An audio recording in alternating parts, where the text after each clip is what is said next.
তুমি দেখার সময় মনকে বোঝো, শোনার সময় চক্ষু বোঝো, দেবার সময় প্রকৃতি আর প্রাণের জন্যে ডাক, দেবার সময় প্রকৃতি আর প্রাণের জন্যে ডাক। এই প্রাণে তোমার প্রাণটা মেলাও, মনটা মুক্তি পাক। এই প্রাণে তোমার প্রাণটা মেলাও, মনটা মুক্তি পাক। এই গানে তোমার কণ্ঠ মেলাও, আত্মা মুক্তি পাক। এইভাবেই তোমার ভাবটা মেলাও, সত্তা মুক্তি পাক। পৃথিবী সৃষ্টির শুরু থেকেই পরিবেশকে সুরক্ষা দিয়ে আসছে বৃক্ষরাজিরা। সেই বৃক্ষরাজিরাই ধ্বংসের হাত থেকে পৃথিবীকে রক্ষা করছে বারে বারে। গাছ অক্সিজেন সরবরাহ করে এবং গাছ জীববৈচিত্র্যের ভারসাম্য রক্ষা করে। জনসংখ্যার চাপ এবং প্রতিনিয়ত কলকারখানা বেড়ে যাওয়ার কারণে গাছ নিধন হচ্ছে আমাদের পরিবেশ থেকে। কার্বন ডাইঅক্সাইড বেড়ে যাওয়ার কারণে আবহাওয়া প্রতিনিয়ত খুব ক্ষতির সম্মুখীন হচ্ছে। বৃক্ষ নিধন নিয়ে আমরা এখন কথা বলবো একজন ছাত্র ইমন বড়ুয়ার সাথে। ইমন বড়ুয়া, আপনি কি বলবেন বৃক্ষ নিধন কীভাবে আবহাওয়ার উপর বিরূপ প্রতিক্রিয়া সৃষ্টি করে? হ্যাঁ, অবশ্যই। কারণ হচ্ছে বৃক্ষ নিধন একটা ক্ষতিকর প্রভাব পরিবেশের জন্য, সেটা আমরা জানি। আমরা যদি সেটাকে বিশ্লেষণ করতে চাই তাহলে দেখতে হবে যে প্রতিনিয়ত বৃক্ষ আমাদের উপকার করে যাচ্ছে। তার মধ্যে আমি যদি বলি আমাদের যে 4টা মৌলিক চাহিদা, 5টা মৌলিক চাহিদার মধ্যে যে 4টা মৌলিক চাহিদা রয়েছে সেগুলো আমাদেরকে প্রতিনিয়ত পূরণ করছে। যেমন হচ্ছে অন্ন, বস্ত্র, শিক্ষা, চিকিৎসা। অন্ন, বস্ত্র, শিক্ষা, চিকিৎসা দিয়ে কীভাবে গাছ আমাদেরকে উপকার করছে সেটা যদি আমি বিশ্লেষণ করি তাহলে দেখা যাবে যে গাছের যে পত্র রয়েছে, গাছের যে ছাল রয়েছে সেগুলো আমাদের চিকিৎসা ক্ষেত্রে কাজে লাগছে। গাছের ফলমূল আমরা প্রতিনিয়ত খেয়ে জীবন ধারণ করছি। গাছের ডালপালা দিয়ে আমরা বাসস্থান তৈরি করছি। এই সবগুলোই আমাদেরকে গাছ থেকে আমরা প্রত্যক্ষ এবং পরোক্ষভাবে পেয়ে থাকি, যার ফলে গাছ আমাদেরকে জনজীবনে উপকার করে যাচ্ছে। কোনো দিকেই যে আমাদের যে ক্ষতি করছে না। তো সেক্ষেত্রে আমরা কেন বৃক্ষকে নিধন করব? ইমন, বৃক্ষ নিধন কীভাবে রোধ করা যায়? আমি যদি বলি বাসস্থানের জন্য আমাদের বৃক্ষ প্রয়োজন হয়। সো সেই ক্ষেত্রে বৃক্ষ নিধন পরিপূর্ণভাবে রোধ করা যাবে না, কিন্তু বৃক্ষের যে অপ্রয়োজনীয় যেটা বৃক্ষ কাটা হচ্ছে অপ্রয়োজনীয়ভাবে, প্রতিনিয়ত বনভূমি ধ্বংস করা হচ্ছে, এটা আমরা রোধ করতে পারি। প্রিয় দর্শক, আমরা একজন ছাত্রী ফারজানা ইসলাম রুবির কাছে জানতে চাইব বৃক্ষ নিধনের ফলে বাস্তুসংস্থানের উপর কী প্রভাব পড়ে।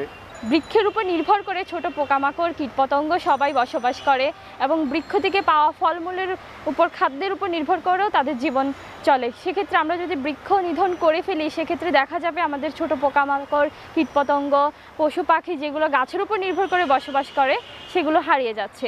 জৈব শক্তি, তারপর হচ্ছে সৌরশক্তি, তাছাড়া রয়েছে প্রাকৃতিক গ্যাসের মাধ্যমে আমরা বৃক্ষ নিধন না করেও জ্বালানির কাজটা সম্পন্ন করতে পারি। প্রিয় দর্শক, আমরা এখন সাদেক হোসেনের কাছে জানতে চাইব বৃক্ষ নিধন কীভাবে শব্দ দূষণ বৃদ্ধি করে। বৃক্ষের সাথে শব্দের আমরা আধিপত্য একটি সম্পর্ক দেখতে পাই। যে সমস্ত অঞ্চলগুলোতে যে বনভূমি থাকে পর্যাপ্ত পরিমাণ, সেখানে শব্দ দূষণ বা শব্দের মাত্রাটি খুবই কম দেখতে পাই, এবং যে সমস্ত অঞ্চলে আমাদের বনের পর্যাপ্ত পরিমাণ বনাঞ্চল না থাকে সে সমস্ত অঞ্চলে শব্দ খুব তীব্র আকার ধারণ করে। আমরা সচরাচর যদি বলতে চাই তাহলে 1 হেক্টর জমিতে যদি পর্যাপ্ত পরিমাণ বনাঞ্চল থাকে তাহলে 10 ডেসিবেল শব্দ প্রতিরোধ শোষণ করতে সক্ষম হয়। আর যদি সেখানে পর্যাপ্ত পরিমাণ বনাঞ্চল না থাকে তাহলে সেই শব্দগুলো বরঞ্চ আমাদের পরিবেশের উপর খুব প্রভাব ফেলে।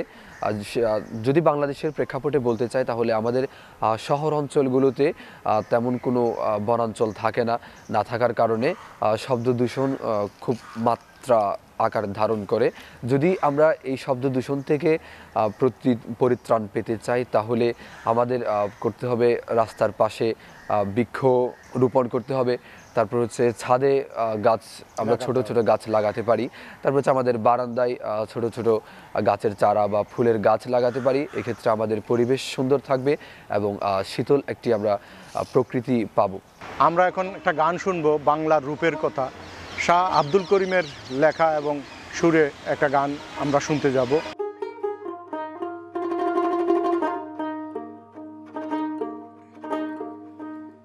শ্যামল সুন্দর রূপ আমি যেদিন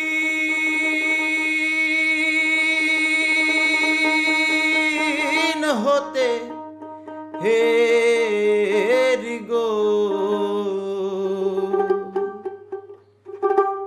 আমার পাগল মনে নালয় ঘর ওই আমার পাগল মনে নালয় ঘর বাড়ি।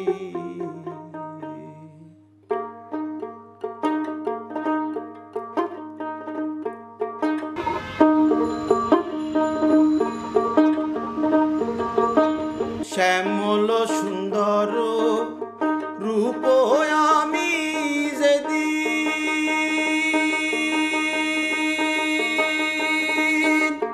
হীন হতে গো আমার পাগল মনে নালয় ঘর বাড়ি। আমার পাগল মনে নালয় ঘর বাড়ি।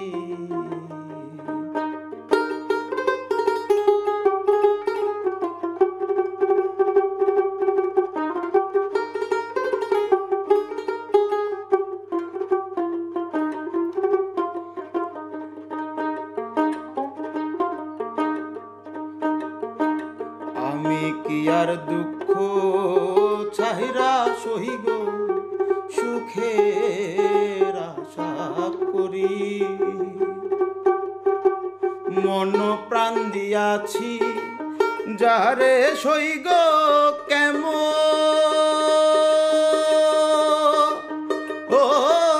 পাশরি গো আমার পাগল মনে নালয় ঘর বাড়ি।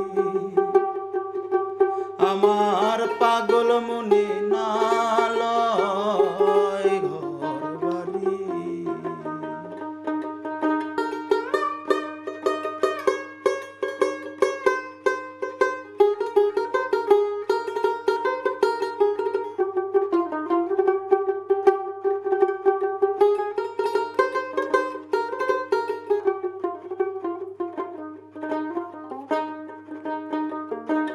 বাউল আব্দুল করিম বলে সইগ অকুলের কান্ডারি। ও বন্দের নামেতে কলঙ্ক রবে আমি যদি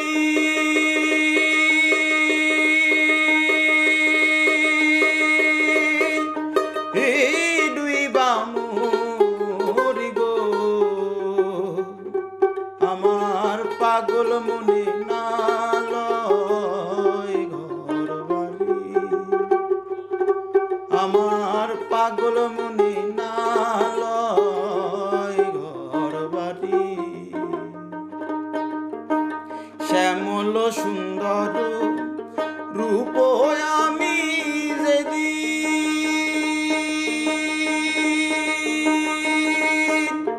হীন হতে গো আমার পাগল মনে নালয় ঘর বাড়ি। আমার পাগল মনে নালয় ঘর বাড়ি। আমার পাগল মনে নালয় ঘর বাড়ি। আমার পাগল মনে নালয় ঘর বাড়ি। কিভাবে বৃক্ষনিধন রোধ করা যায় সেই কথা জানতে এসেছি চট্টগ্রাম কলেজের সহযোগী অধ্যাপক সুবীর হালদারের কাছে। বেঁচে থাকার জন্য পৃথিবী কিন্তু একটাই। বেঁচে থাকার যাবতীয় রসদ, আমরা যদি বলি মৌলিক চাহিদা, অন্ন, বস্ত্র, বাসস্থান, চিকিৎসা, খাদ্য, সব কিছুই কিন্তু এই বৃক্ষই আমাদেরকে দেয়। আমাদের বেঁচে থাকার সব উপাদান যেহেতু বৃক্ষ দেয়, এই একটাই যেহেতু পৃথিবী, বৃক্ষের পর্যাপ্ত অবস্থান নিশ্চিত করাটা আমাদের দায়িত্ব। যখনই পর্যাপ্ততা থেকে বৃক্ষ তার কমতির দিকে যায় পৃথিবীতে, তার পরিমাণ ক্রমশ কমে আসে, তখনই আমাদের কারণেই সেটিকে আমরা সর্বোপরি বৃক্ষনিধন বলি। আপনি কি বলতে পারেন আসলে নিধন তো হবেই, কিন্তু নিধনের ফলে কি কি ক্ষতিকর দিকগুলো আমাদেরকে হুমকি স্বরূপ হয়ে আসছে? প্রথমত আমরা বৃক্ষনিধনের ফলে যে আমাদের যে প্রয়োজনীয় অক্সিজেন বেঁচে থাকার জন্য সবচেয়ে বেশি জরুরি, সেই অক্সিজেনের ঘাটতি পড়বে এবং সর্বোপরি আমাদের যে কার্বন ডাইঅক্সাইড পরিবেশে রিলিজ হচ্ছে প্রতিদিন আমরা করি প্রাণীরা, সেই কার্বন ডাইঅক্সাইড গ্রহণ করে গাছ এবং আমাদেরকে বিনিময়ে ফিরিয়ে দেয় অক্সিজেন। এই যে ন্যাচারাল পিউরিফায়ার, আমরা তাকে যদি ধ্বংস করি তাহলে আমাদের বেঁচে থাকাটাই কঠিন হয়ে যাবে। আমরা বাসস্থানের জন্য কাঠ ব্যবহার করি, বাঁশ ব্যবহার করি, সব প্রাকৃতিক উপাদান। ইদানিং কিছু স্টিল ফ্রেম হয়তো আসছে, কিন্তু এখনও বহুলাংশে আমরা এই গাছের উপর নির্ভর করি। তো আমরা যদি বৃক্ষ নিধন করে ফেলি তাহলে আমাদের সেই উপাদানগুলোতে ঘাটতি পড়বে নিঃসন্দেহে। আমাদের খাদ্যের চাহিদা বিশ্ব প্রেক্ষাপটে দেখি এখন হু করে বাড়ছে। একটাই কারণ, আমাদের উৎপাদনশীলতা কমে যাচ্ছে। যে পরিমাণ বৃক্ষ আমরা প্রয়োজন ছিল সেই পরিমাণ নাই, এবং আমরা এর একটাই কারণ যে প্রয়োজনে অপ্রয়োজনে আমরা যথেষ্ট চারে বৃক্ষকে নিধন করেছি। বর্তমান বিশ্ব প্রেক্ষাপটে বৃক্ষ নিধনের অবস্থাটা কি একটু জানাবেন?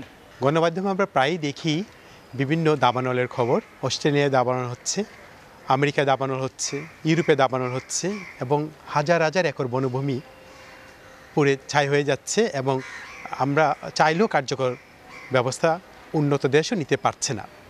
তাছাড়া গ্রিন হাউস ইফেক্টের কথা আমরা জানি। সর্বোপরি যে জীববৈচিত্র্যতা পরিবর্তন হচ্ছে, সব কিছুই কিন্তু বৃক্ষের সাথে সংশ্লিষ্ট। বৃক্ষ নিধনের এই কুফলের ফলে এতগুলি প্রতিক্রিয়া আমরা দেখতে পাই। বিশেষ করে আমরা যদি বলি যে গাছ, এখন আমরা একটা স্লোগানই আমরা বলি, একটি গাছ কাটেন তো 5টি গাছ লাগান পূর্বেই। কিন্তু আসলে সারা বিশ্বময় কি আমরা এই স্লোগানটাকে তুলে ধরতে পেরেছি, বা কতটা সফলভাবে আমরা এই কাজটাকে অগ্রসরমান করতে পেরেছি, সেটাই প্রশ্ন। তো আমরা তৃতীয় বিশ্বের দেশকে আমরা যতটা না ক্ষতিগ্রস্ত মনে করি, উন্নত দেশগুলো বিভিন্ন কারণে, প্রাকৃতিক কারণে, আমি বললাম একটু আগে, দাবানল, বৃক্ষ নিধন হচ্ছে। বৃক্ষ নিধনটাকে কিভাবে কমিয়ে আনা যায় বা আপনাদের বলার মতো করে বা রোধ করা যায় বাংলাদেশের প্রেক্ষাপটে, আপনি কি বলবেন? গণসচেতনতা আমরা যদি বলি, এবং জনসচেতনতা দুটি আমাদের বাড়ানো একান্ত প্রয়োজন। আমরা আমাদের মিডিয়াগুলোকে কাজে লাগাতে পারি। এর কুফলটা যদি আমরা যথাযথভাবে তুলে ধরি, তৃণমূল পর্যায়ে যদি আমরা তাকে নিয়ে যেতে পারি, সেটা একটা উপায়। সাথে সাথে ব্যাপকভাবে আমরা যদি নার্সারি বা বনায়নের যে সুযোগটা আছে সেটাকে কাজে লাগিয়ে সরকার যদি একটু কার্যক্রম তদারকি রাখেন, আমি 10টা গাছ লাগিয়ে এলাম, সেটার কি অবস্থা, সেটা কি বেঁচে আছে না সেটা কি মরে গেল, সে বিষয়ে তদারকি কিন্তু আসলে আমাদের কোনো যথাযথ কর্তৃপক্ষেরই নাই। সেই জায়গা থেকে আমি যদি একটু বলি, আমরা গাছ লাগালেই চলবে না, আমরা কোন গাছ লাগাচ্ছি তার আদৌ প্রয়োজন আছে কি না সেটা আমাদের ভাবতে হবে। আমরা যদি ফল গাছ না লাগাই, পাখি আসবে না, আর পাখি যদি না আসে, সে যে বীজের বিসরণ, এই যে গাছ ছড়িয়ে পড়া, সেটা কিন্তু রুদ্ধ হয়ে যাবে। প্রিয় দর্শক, আমরা এসেছি চট্টগ্রাম বাগান পরিবারের একটা ইভেন্টে, যেখানে ফ্রি সবাইকে গাছ বিতরণ করছে, দেয়া নেয়া হচ্ছে। এমন আনন্দ ঘন মুহূর্তে আমরা এসেছি এই চট্টগ্রাম বাগান পরিবারের এই কীর্তি কাহিনী দেখার জন্য। দেখুন, তারা দলবল মিলে কেউ গ্রহণ করছে, কেউ দিচ্ছে। সবুজের জন্য যারা এসছেন তাদের মধ্যে দেখছি 3 জন আমাদের বোন যারা বাগানি হয়ে আসছেন, তারা আবার নিজেদের মধ্যে সবুজ পরিহিত শাড়ি, তাদের সাথে আমরা একটু কথা বলি। জি আপা, আপনার নামটা? আমার নাম কামরুন নাহার। কামরুন নাহার, আপনারা কেন দেখছি 3 জনে একই সবুজ শাড়ি পরে আসছেন? তো আমি 2018 সালে আসলে বাগান পরিবারের সাথে যুক্ত হই। এদের কার্যক্রমগুলো, ওদের অ্যাক্টিভিটিসগুলোর সাথে আমি নিজে ওতপ্রোতভাবে জড়িত। তো ভাবলাম যে একটা কিছু ওদেরকে উৎসাহ দেওয়ার জন্য, যে আমরা যে তোমাদের সাথে একাত্মতা আছে, আমাদের দেশটা সবুজ, আমাদের বাগান সবুজ, আমাদের মন সবুজ। এজন্য আমার আর 2জন প্রিয় বাগানি আছে, তাদেরকে বললাম চলো আমরা একই রকম ড্রেস আপ করে যাই, তাহলে মানে বাগানের সাথে একাত্মতা ঘোষণা করা। অবসরে আপনি কেন সবুজকে ভালোবাসেন? গাছপালার প্রতি ভালোবাসা তো ছোটোবেলা থেকে ছিল, ছোটোবেলা থেকে করতাম। এরপরে নিজের বাসা বাড়িতে করেছি, বোতল করেছি, বাগান টবে করেছি।